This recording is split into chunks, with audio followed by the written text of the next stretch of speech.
Well, good evening and welcome to our second community meeting for Dorchester Park Pathways. My name is Lauren Bryant and I'm the project manager for this project for Boston Parks. Before we jump into our presentation, I'd like to go over a few how-tos and what to expect tonight. I wanted to let everybody know that ASL interpretation was requested for this meeting, so you may see us pausing occasionally for our interpreter. We did not have any requests for any language interpretation for tonight's meeting, so tonight's meeting will be in English only. However, for future meetings, please know that we're eager to hear all voices and are able to offer translation and interpretation as requested free of charge.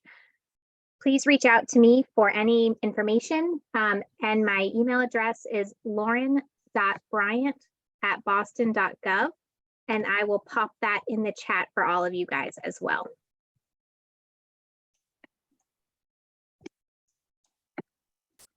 I also want to make sure that everybody knows that tonight's meeting is being recorded and will be available on the project website within about a week. In case you haven't checked out the project website yet, I can also drop a link to that in the chat as well.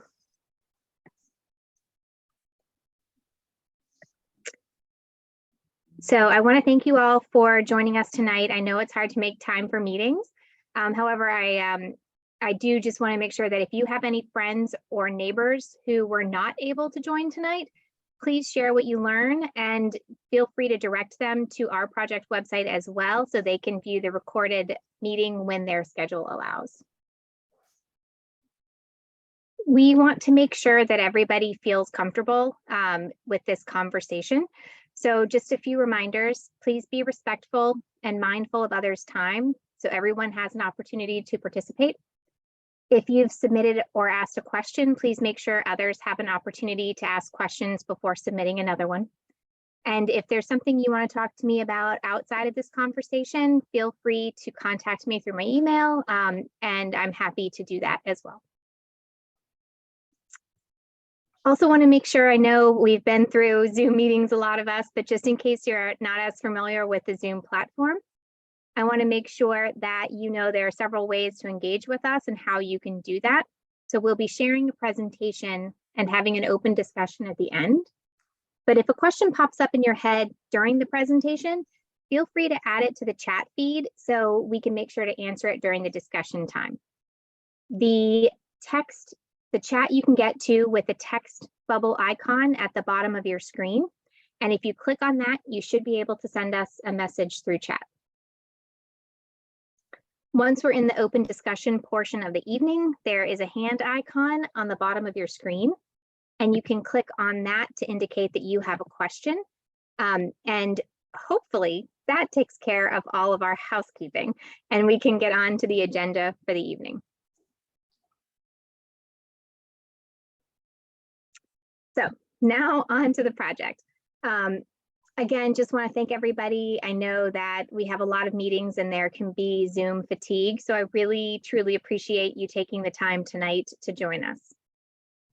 First tonight, we will introduce the team. We'll do a quick project overview, a review of the site analysis and what we heard from the first meeting on site. And then we'll go into our presentation of design ideas for the park.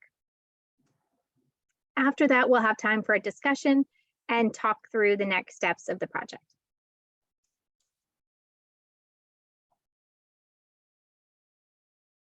So for those who may have joined a little late, my name is Lauren Bryant, and I'm the project manager for Boston Parks for this exciting park renovation. Christine Brandeo is our outreach coordinator, and she's a really great resource for general park questions and Parks Friends groups. So I know we have a great friends group at this park. Ray Dunitz is our designer on this project from Ray Dunitz Landscape Architecture, and he will be doing a majority of the presentation tonight.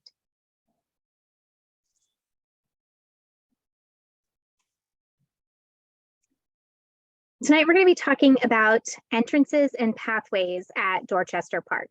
The park has had several park projects over the years looking at specific areas of the park, like the tennis courts or the recent playground renovation or the fields, and they've all been renovated at different times. So this project is going to look holistically at the connections of these different park elements, but not necessarily at those elements themselves. So we're not necessarily going to be renovating the tennis court or the field, but we will be looking at the pathways and the entrances and how each of those connect and how people get between those spaces.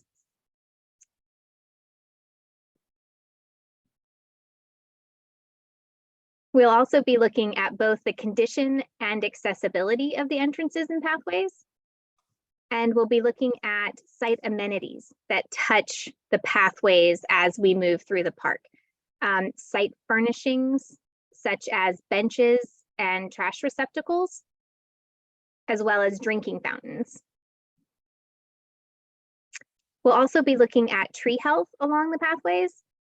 There are too many trees in the park to look at all of them with our current scope, but we will be trying to look at removing any dead wood over the pathways and near the pathways. There are also several other park initiatives that are happening that could potentially look at some of those other more dense woodland areas.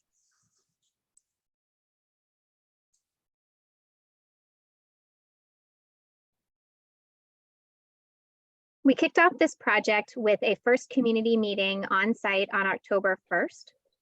And I'm very sad that I was sick and unable to join you all that day. But I was able to read through the input and hear your comments and concerns from both Ray and Kathy Baker Eclipse, who was there from the Parks Department.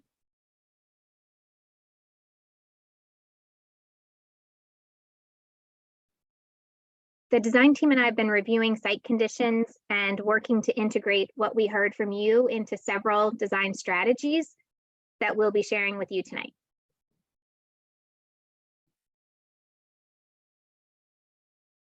Once we've gathered your feedback tonight, we're going to look to finalize our plans and confirm a final design direction and a final scope that really expresses the overall goals of the project and the goals and the ideals that we've heard from you.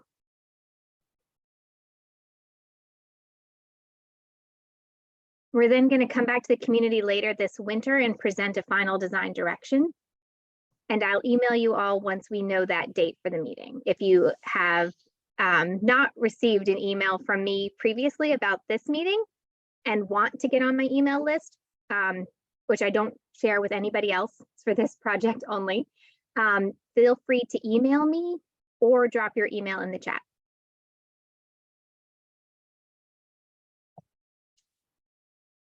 After that winter meeting, we'll finalize any updates, and then we will plan to bid the project late spring or early summer for a fall construction start next year.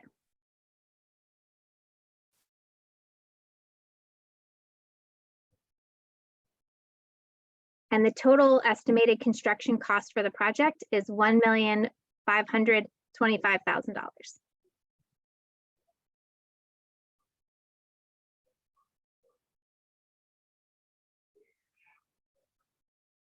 Next slide, Ray, please.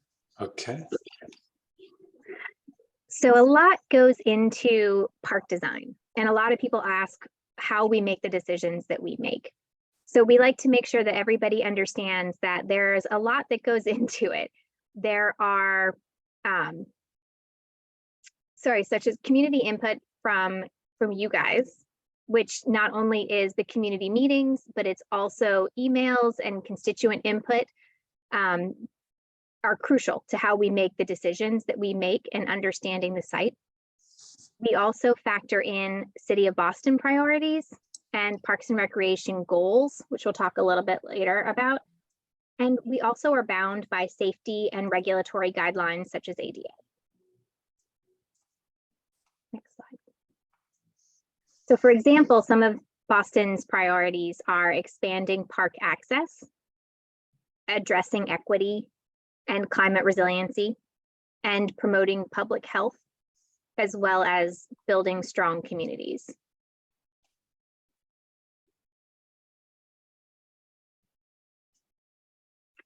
We also prioritize park-specific goals, which overlap with the city priorities and include the creation of parks which are accessible and available to all, providing diverse and balanced programming, working with our communities to design and utilize the spaces, and promoting connections within the neighborhood and the broader community.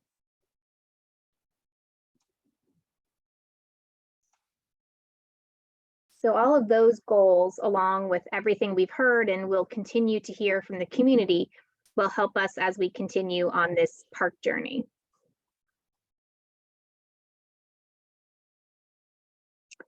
I touched a little bit on the scope earlier, but I just want to do a quick recap of the scope of the current project. We're going to be repaving pathways to improve conditions and accessibility. We're going to incorporate new site furnishings because we know a lot of those are not in the best condition right now. Installing drinking fountains and upgrading entrances. We've heard additional requests from the community as well, some of which can be addressed as part of this project, such as some fence issues, some masonry repairs, memorial plaques, and possibly a replacement swing if the budget allows. There are also other items that are not necessarily part of the scope of the project, but we'll continue to look at how parks can collaborate on those moving forward.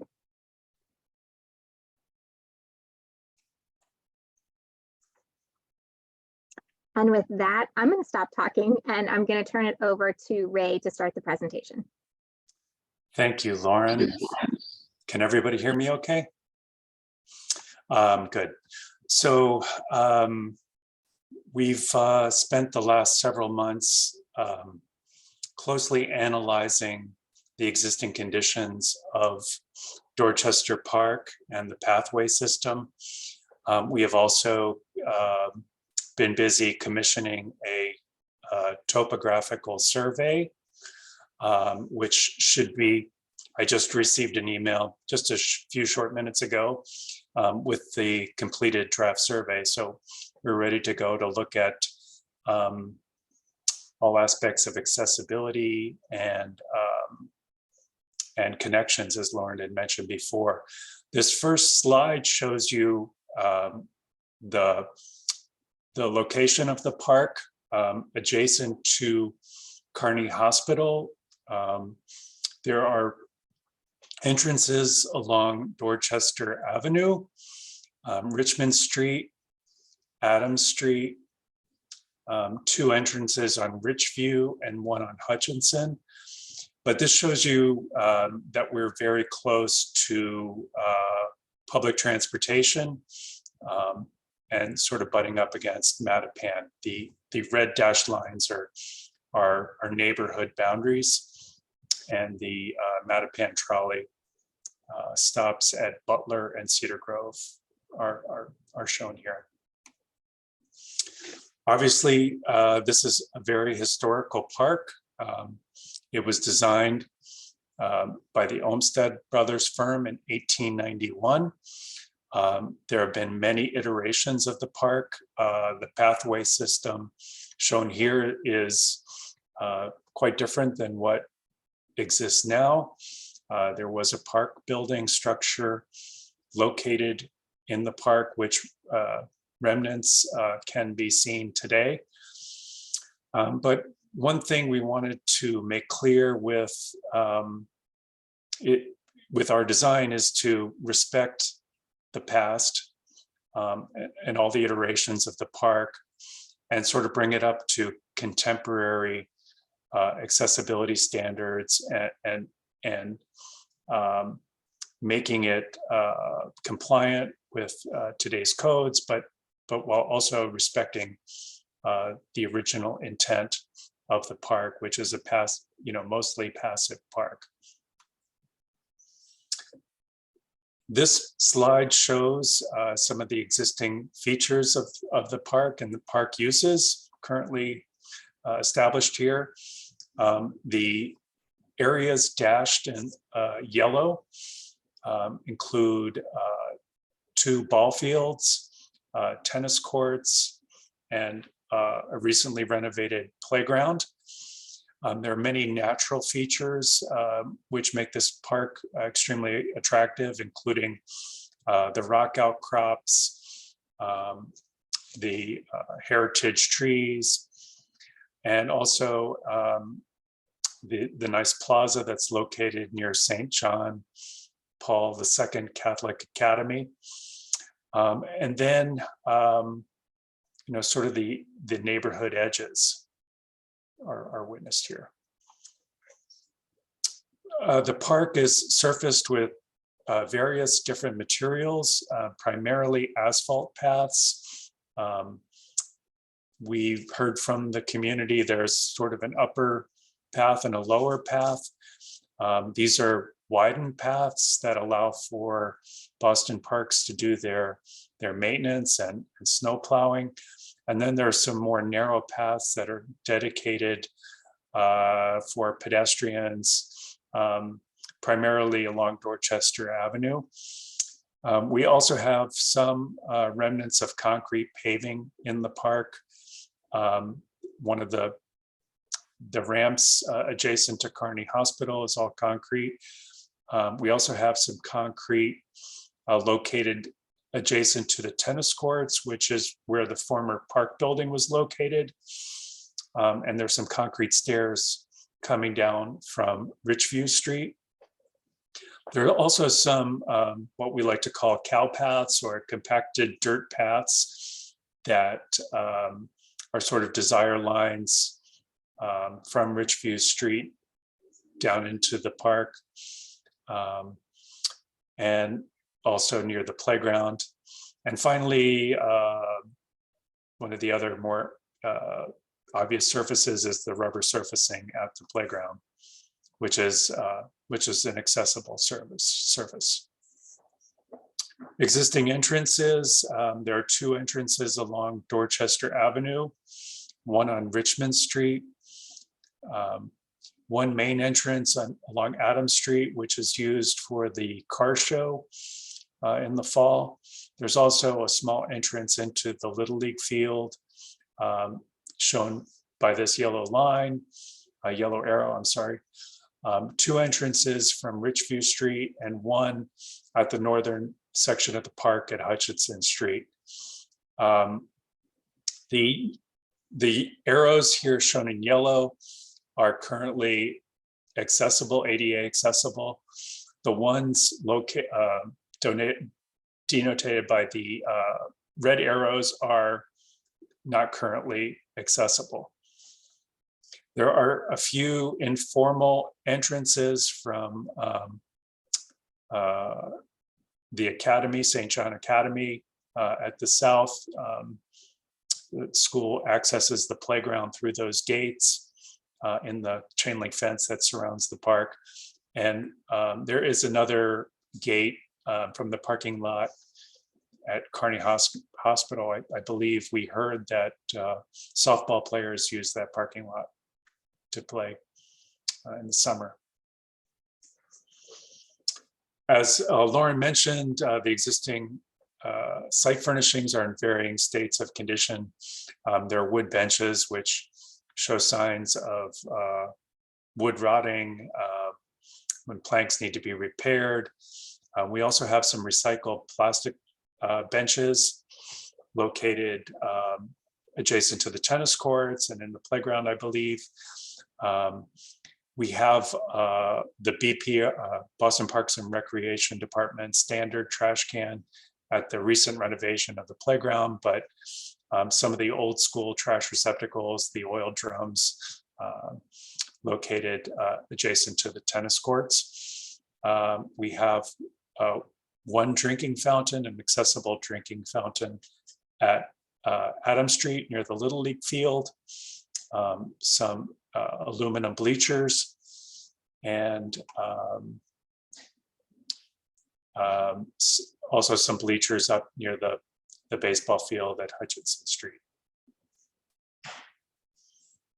Part of our scope is to also look at the signage. There's various types of signs in the park, some which demarcate the historic significance of the park, some just identification signs, typical Boston Parks identification signs.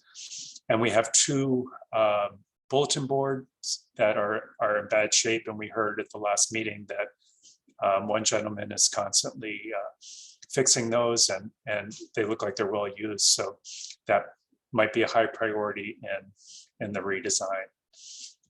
There's also a memorial plaque close to the playground. So this slide kind of ties all the site analysis and looks at addressing accessibility in the park with improvements to the pathways, and also more benches, locations of the swings, new swings, water bottle fillers. I'll just go through this and describe what all these colors and dashed lines mean. So the orange color represents paths that require repaving. We haven't completely analyzed the quality of the existing paving, but we have it on our list to have a testing company look at the quality. And we know that in many cases, the edges have been damaged from snowplow activity. So the upper, I don't know if you can see my my cursor here, but we're basically repaving all the paths. This dashed black line represents areas that are too steep for ADA accessibility and need to be regraded. The land needs to be contoured differently to make it a bit more shallow so that it meets the ADA regulations. We also, in the blue dashed line, we looked at areas which would provide better access from Richview Street with new ramps and rails. We've looked at the topography there and think that a new ramp from Richview Street is achievable. And some other areas may require ramps and handrails as well. The areas in purple are very, very steep and may require a more significant intervention to make them ADA accessible, whether it be increasing the length of the path so that slopes are more shallow, creating ramps, or doing some other alterations. But Lauren's been working with the Disabilities Commission, and some of these may qualify for what's the word, Lauren? For a variance. A variance, that's it. Sorry, I blanked out there. That's okay. And one of the things just that I want to throw in there too, Ray, while I'm chatting, is that any decisions that we make or any regrading that needs to happen, those decisions are going to be made while critically looking at the surrounding vegetation and use of the pathways to make sure that we're making the best decision with the least impact that we can to the park as well. That's a good Which point. is why the variance could come into play in terms of trying to balance those two things. It's a very good point. Thank you. We show with the red stars the new signs and new bulletin boards with the green rectangles. The white rectangles is an effort to show more seating areas along the path, because if you make the path accessible, it's nice to be able to sit down every once in a while. The location of a new swing, which may or may not may or not be included based on the budget, but we've shown it where the old swing used to be. And then new trash receptacles at all the entrances. We've also heard in our last meeting that the community would like to have a new memorial for one of the former caretakers, the neighborhood caretakers of the park. We looked at a location up near Richview Street because I believe that person lived in this neighborhood up here.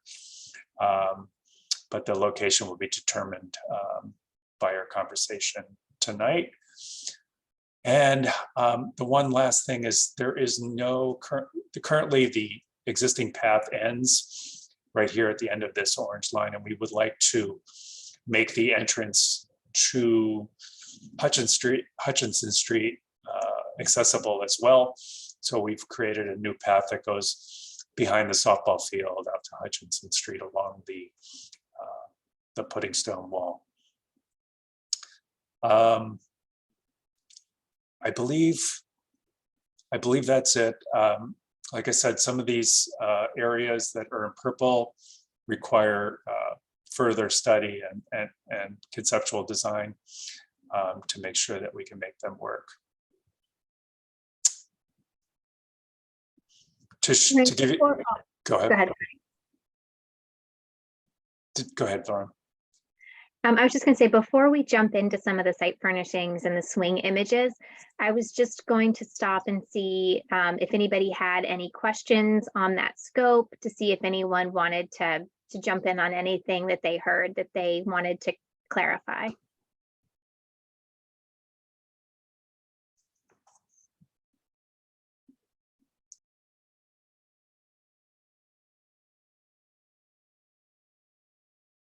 Okay, awesome. So maybe we can just jump right into site furnishings.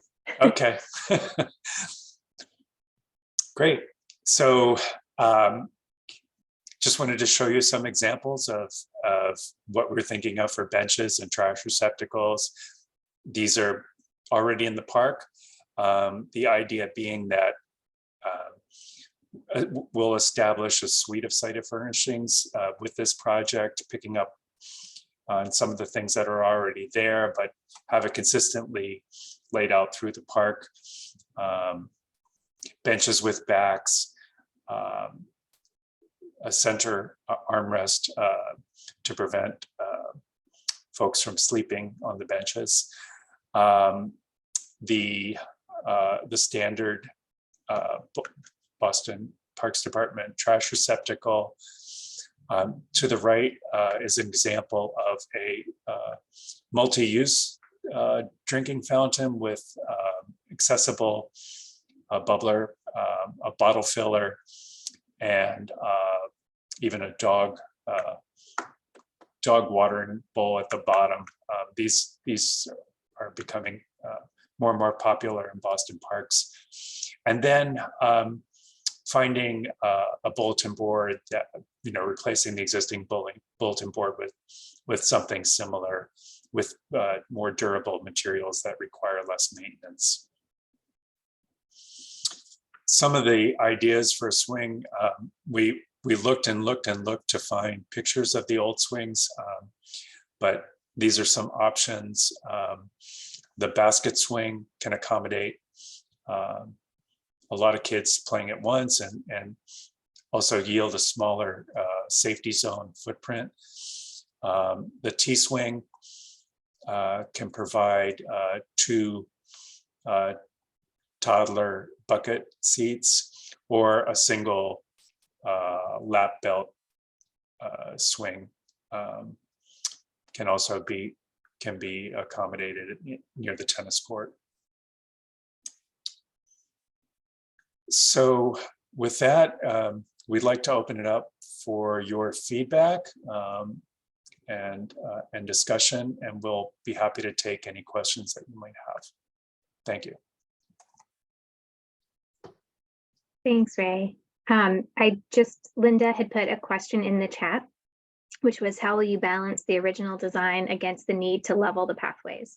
So that's a really great question. And I started trying to answer it in the chat for everybody, but I think it might just be easier for me to talk through it instead. So we're hopeful that a majority of those pathways that Ray showed in orange are going to be able to be made accessible with very little intervention. We are still working through that design, which is why we wanted to talk to you guys about where we are and where we're heading and what we're trying to accomplish now. But for the areas that are in purple, we'll take a look at what, if anything, could make them meet accessibility criteria. Sometimes there's no possible way. Other times it is a cost that's just not feasible. Sometimes it is, too much rock, too much ledge. It could be too many trees that we can't impact that many trees.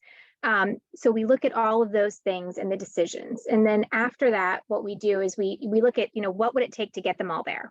And then we look at the park as a whole, which is every single amenity, be it tennis court, field, playground, has to have an accessible entrance and an accessible path to get to it. That's a given. ADA will not give you a variance if you don't meet that. The other thing that they require is that you've got a path through the park from one side to the other, right? So right now, if you look at an entrance between Adams Street and Hutchinson, or Adams Street and Dorchester Ave, there is not an accessible route that gets you all the way through the park. So they might say to us, we'll give you a variance on certain parts of one pathway, but we need to have one full pathway that can actually go and traverse the entire park. So those are all decisions that once we find out what would be required at each space, we look at it both environmentally, cost perspective, but also from a where can we get people to and from in a wheelchair, or people who need additional support with walkers, even parents with baby carriages, right? So we look at all of those things. We also then work with our arborists, and we work with the Disabilities Commission, and then we see what things we can go for a variance for. And we have done that on recent projects in terms of getting variances on projects. So it's something that we do, and we balance all of those things. So it's not really an easy answer, Linda, but I'm hoping that that helps a little bit with, there's a lot that goes into these decisions, and it's not something that we take lightly by any means.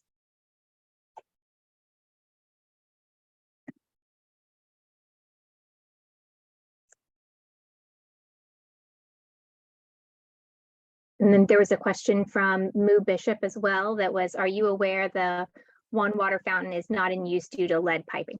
Yes, we are. And that's one of the reasons that we are looking at not just putting new ones in, but also replacing the ones that are there as well. So we would be doing all new piping to those, and also doing that water bottle filler that Ray was showing, which is our new Boston Parks standard, which is not just a drinking fountain, but also the bottle filler, and those are also accessible as well. The other question I have, and feel free to put it in the chat if you don't want to come off of mute, but feel free to do that if you want to as well. In terms of the bottle fillers, there are options that have dog bowls and options that don't have dog bowls. So I'm curious what people feel like in terms of, I know by the playground, we try to not have dogs. So by the playground, we would probably put in the one that doesn't have dog bowls. But I know that dogs are that dogs walk quite a bit in the park. So I'm assuming that having dog bowls on the drinking fountains is a positive thing in the other areas of the park. So please feel free to put your thoughts in terms of that in the chat. So yes, good on the dog bowls. So in terms of the swing, there was a question about the swing. So if somebody could, somebody says one baby swing, one adult swing. So if somebody could unmute or raise your hand and let me know. So was that just a standard swing bar? Because like Ray said, we haven't been able to find any examples or any photos of that. So in terms of the footprint too, it would have to meet regulation playground standards. So swings actually have a huge footprint. And so we would need to, if we put in a swing, we would need to make sure that it does meet current playground safety standards, which does take up a really big amount of space. But what we can do is at our next meeting, now that we know sort of what that swing was, we can take and show you guys spatially how much footprint that would take up, so that we can have that conversation too. And it's good to know, I keep hearing about the swing, so obviously it was very, very well loved. In terms of, Solange had a comment about the scope of the arborist's work. So in terms of that scope, what we do is any trees that are near the pathway, we are going to have an arborist report that looks at those in terms of the quality of them, to look at it in terms of, are they healthy? Are they diseased? Do they have dead wood hanging over the pathways? So we haven't finalized the arborist's scope yet, but typically in a pathways project, what their scope is to look at the trees that are within 10 to 15 feet of the pathway, especially any trees that have branches that overhang the pathways, and any dead wood, anything that's unsafe, anything that could fall in the pathway. And obviously we can't always get every single piece, but that's what our pathways arborist scope typically is the health and safety of the trees and the health and safety of the pedestrians that are below those spaces. Let's see, question from Carol Mooney on will construction begin after September 10th? I don't know. Is there something going on September 10th that the community would like us to avoid, Carol? Christine, could we unmute Carol?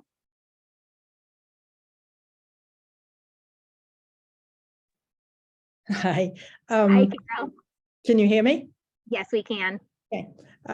Yes, we have a car show that we have had every year on that date. It's the weekend after Labor Day. And we also have children's events. And we have to start advertising it in early spring. Okay. So we need to know that date. Okay.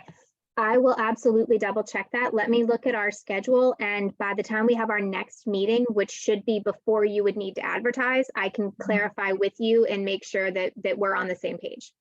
Okay, great. And if it's remotely close, we can push it out. If for some reason it needed to be done well before that, we can look at phasing and talk about things as well. Okay.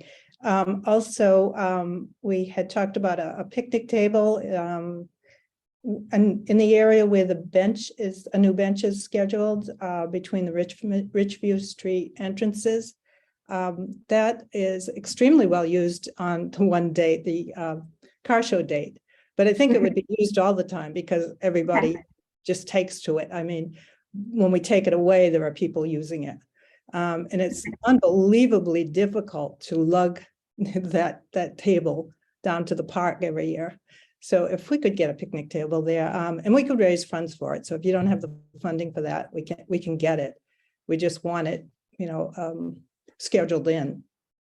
And and I will say, when I was there with my family for the car show, we didn't have anywhere to sit and eat our sausages that we had gotten, my family and I. So I totally understand what you're saying over there. And in terms of that space, is it sort of, do you think because of use year round, one picnic table makes sense? Or do you think having, a couple that are kind of spread out in that area? Oh, we used to always have two. We just can't lug them there anymore. Okay. Two would be great. That's great. Thank you. Thank you. I want to double check and make sure I didn't miss anything else in the chat. Let me go back through. There are a lot of them. Okay. So the net swing is great, accommodates a lot of kids. It does. Yeah. And in terms of the dish swings, it's also really great for kids on the autism spectrum as well. So it's great to have a lot of kids work together. I love seeing big groups where like the older kids push and the younger kids play and sit on it. It's also really good for kids that need to feel a sense of enclosure as well. So it's good to know that people think about that. We can look at when we get more in detail at our next meeting, we can look at the footprint for both of those types of swings, for the swings that have the toddler swing and the bucket swing. The big issue with that is code does not allow us to have a bucket swing, a toddler swing, and a regular swing in the same bay. So even though that was there, what was there before, it doesn't meet code. So anything that we would put back in new, both from the ground surfacing and the types of swings in the bays, would need to meet code. So we could show you guys what it would take to get both of those options the next time we meet. Let's see, does the Historic Commission, no, so that's a great question, Linda. Does the Historical Commission have a role in maintaining the design integrity of the park? So even though this is deemed what we tend to call in the Parks Department, little h historic versus big H historic, it's historic and we respect that aspect of it. It is not landmarked. So the Landmarks Commission it's not a role, it's not something that we have to submit to landmarks, but knowing that we respect it as a historic park, we think about everything we know that landmarks would require of us and think and have us think through as we think about what happens in the park. So it's not regulatory needing to go to landmarks, but we do respect that and think about that as we make decisions. So I hope that helps answer that question. Ooh, Adam, there's a picture and it's not, I'll have to look at that later. It's not letting me look at that right now. Linda, can you give an example of a hill being cut into where a hill is maintained and the path is leveled up? All right, Linda, I'm assuming that you're thinking about maybe the entrances at Richview, maybe, and those are going to be really challenging. That, you know, we're not going to try to get an entrance that's accessible at both of those. I already know we're going to go for a variance for one of those two. There is too much natural space, too much steepness there. So I know that we're going to have to at least go for a variance for one of those. I know when I was working on the Pathway project, there was a family that reached out because they had a child in a wheelchair and were asking even then about an accessible route into the park from Richview. So I know it's definitely an area that we would be looking to get at least one of those two to be accessible. And in terms of examples, we could pull some examples once we know, you know, I could look at some examples right now online, but I don't know the severity of what we're looking at. I don't know until we really get into the design of it, what the grade change is. I could show you an image that only has 2 foot of grade change, but we might need 5. And so the reference images might not make as much sense right now, but when we come back to you guys with the next meeting and show what we think it would actually take, we can absolutely have some reference images of what that might look like. It's just a little hard now when we're not into that full process yet. Oh, thank you, Adam. It's a photo of the original swing by the tennis courts. I will download that and make sure that we get a chance to look at that. So thank you. Let's see. Okay, let's see. I like the new road and the ball field to Hutchinson. That's great.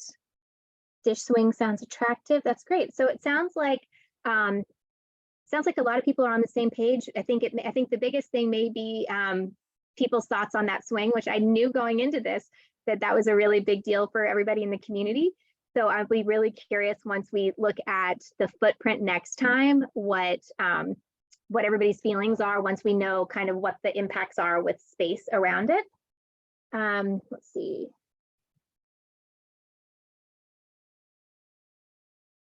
If a handicap access is not located at the Richview near the ball field entrance, will it still be modernized? It's really awful. Yes, that's a great question, Maura. Sorry, I was not clear on that. So yes, if one of those 2 entrances off of Richview becomes an accessible entrance, which is the plan. The other one that would not become accessible entrance, we would still clean that up, still modernize it. We would still want to take and make sure that those stairs that are there feel safe and feel accessible. And there are ADA codes for stairs as well. So we would make sure that we're following all of those guidelines, but yes, we would not just leave that entrance, the other entrance at Ridgeview alone. So that's a great question. Thank you, Maura.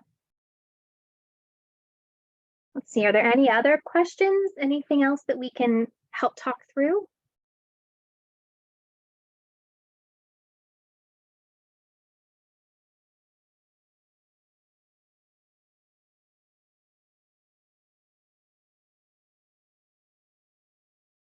Okay, well, just should we jump into that?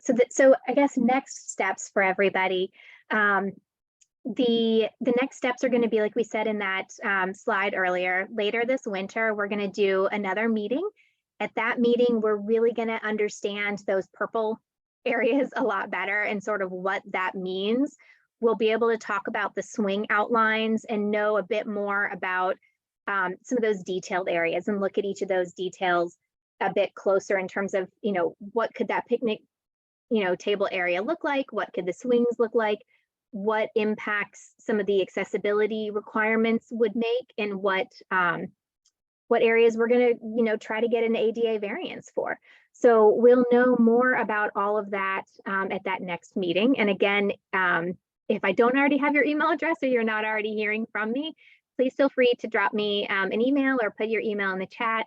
And I'll make sure that you guys know when we have our next meeting as well.